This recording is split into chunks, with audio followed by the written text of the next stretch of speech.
a bar's being set. That challenge and that level of performance needs to be met every time.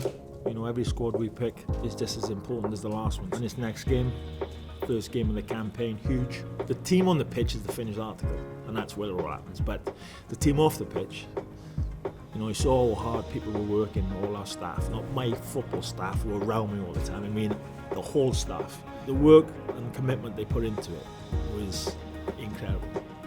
And we must never forget what we've done and be proud of it, but we've got to use it to go and get now what we want. We know the expectation, we know the whole nation are behind us again. We'll take it step by step. We need to slow it all down, start again in terms of we're on 0 points, so each point or 3 points we get has to mean the same to us as it did in the last campaign, because that's what kept us hungry and that's what got us over the line. So, you know, that has to stay the same.